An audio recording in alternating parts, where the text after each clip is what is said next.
Hey guys, what's up, this is Swift here, and today I'll be teaching you how to change your MacBook Pro 2010, mid-2010 edition hard drive to a larger capacity hard drive, or be it a SSD. So what you will need is basically a Phillips head screwdriver of size 00, and other than that you will need a Torx T6 screwdriver as well. That's the star looking shape kind of thing. And you will also need a hard drive dock or a 2.5-inch hard drive enclosure, and that is for you to connect your new drive first so that you can clone your old drive to the new drive. So yeah, you need one of those. You need all those things actually, and of course you need the application as well, a Mac application called Super Duper. All these links will be in the description, so you simply have to click them to purchase, whether is it to see what the item is, to purchase it, or to download the particular application. So yeah, you need these few items, and once you have them in place, start by having your new drive inside the enclosure or the hard drive dock and connect it to your Mac. And I'll see you in the MacBook Pro, the Mac screen. Alright, so once you prepare or whatever device that you want to have, whether is it the hard drive dock, or if it's a USB enclosure, or even you using your PC or whatever, for this step I'm going to show you is to use your Mac to actually do all the different steps. So once you have the hard drive dock, for example I'm using a hard drive dock or USB hard drive, you're going to plug it in, so it's going to read the particular SSD.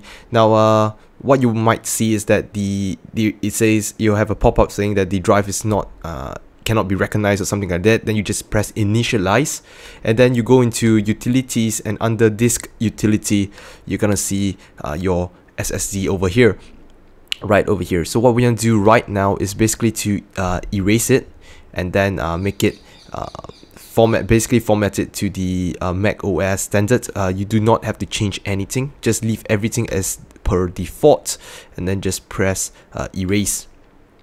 Right, so you're gonna do that. So this basically helps to format the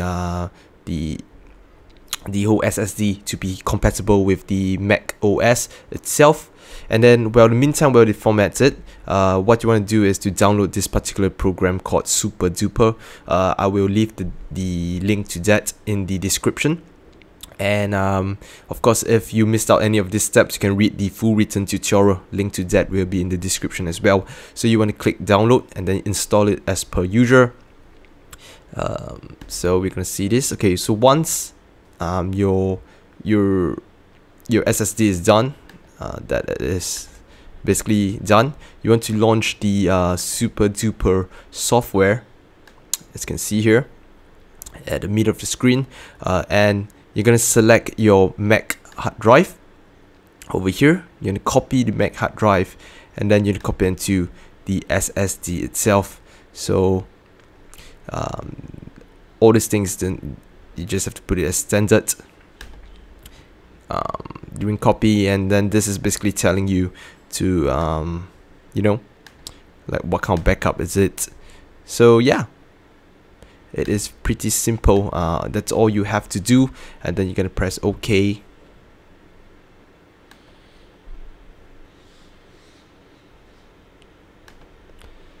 And you just wait for it to be done, and you should be good to go. Pretty simple. And once that is done, all you have to do is change your hard drive, run it, and you're basically good to go. Your hard drive has been cloned from the old drive to the new SSD or whatever drive that you're putting in.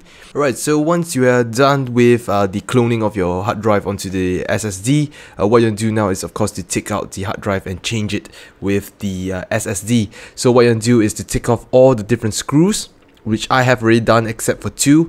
Do note that the 3 screws over here are the longer kind of screws, and so you have to push in slightly to unscrew them. Do try to get the right size tools so that you do not strip the screws, and it'll become easier for you to actually unscrew the device itself. I mean the screws themselves. Right, so I've done the rest already except this two.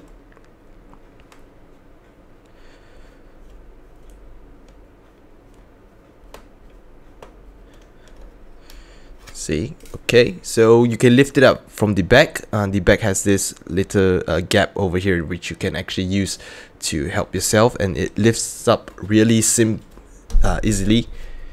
And yeah, so you can see that it's kind of dirty, but the hard drive is over here.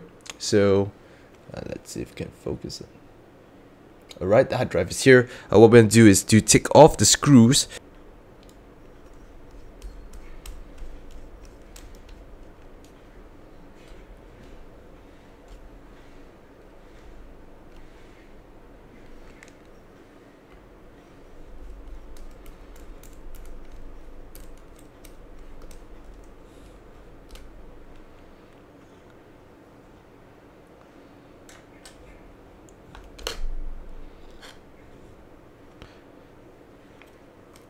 Yep, and be careful of the cable. So this flat cable here, you're gonna push it out.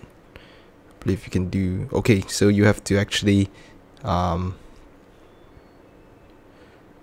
you can just push it out, I believe. And this is the drive. Yeah. So what you want to do is this thing's over here. Let's see. Right, this particular screws are star screws as well. You want to take them out and transfer them to your SSD as well. If not, the spacing won't be right. You can see that these are actually the place to let it sit in properly. So that's something you want to take note of. So we're gonna just take those out.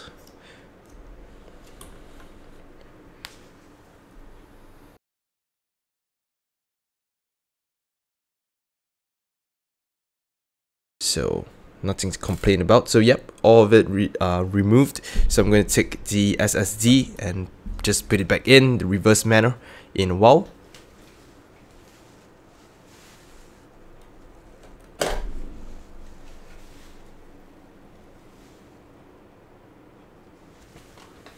Yep, so this is the Intel SSD that I've gotten, the 480. And first thing first, we're going to put in the few different like spacer kind of things.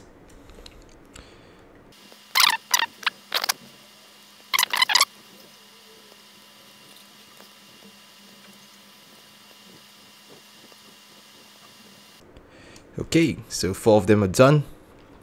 It should go in like that after you put in the drive.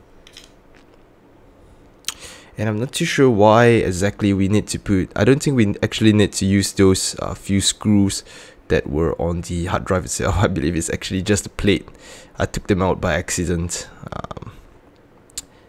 Yeah, so we don't actually need them. My bad. So you're gonna put it in first. I believe there's like a slot.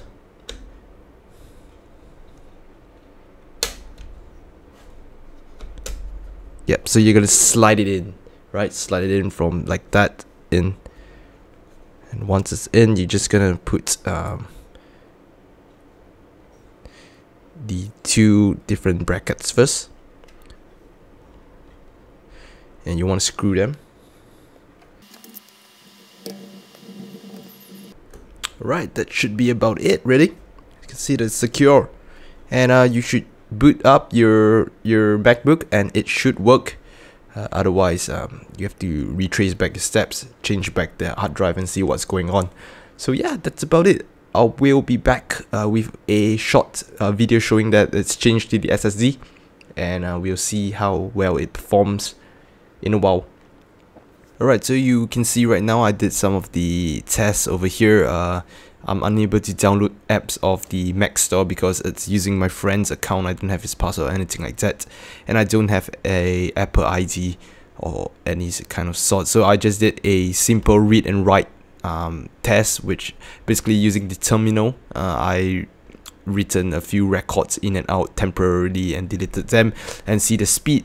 So what I got was that in terms of writing speeds, we have it at 230 megabytes per second, which is by no means close to the theoretical speed of the drive and even the SATA 2.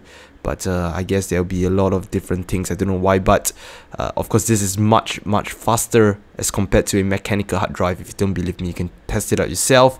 And as for the reading, we have 1000 over megabytes, which is not accurate again because this is the burst speed. I even actually had to increase the number of files to read and write for the read at least, so I could get a slightly more accurate but still not accurate at all. So this is actually the burst speed.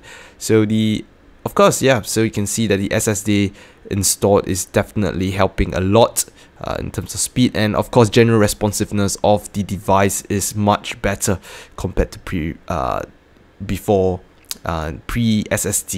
Of course, the additional RAM that I installed on the hard drive helps as well, and everything's much better now. Yeah, probably this is gonna last him for a few more years, I guess. He doesn't use it for much stuff except for schoolwork, and this will definitely be a much better experience in terms of responsiveness and performance itself. So yeah, I guess I'll see you guys again soon. This is successful hard drive.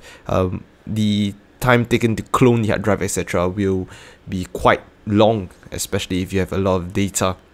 It took 1 hour and 30 minutes for just 100 gigs for myself, and so I'm not sure about you, but your mileage may vary. So again, if you have any questions, do let me know. Leave it a comment and ask me, and I'll try to answer it as far as possible. Otherwise, do leave this video a thumbs up if you find it informative, and subscribe for more of such content.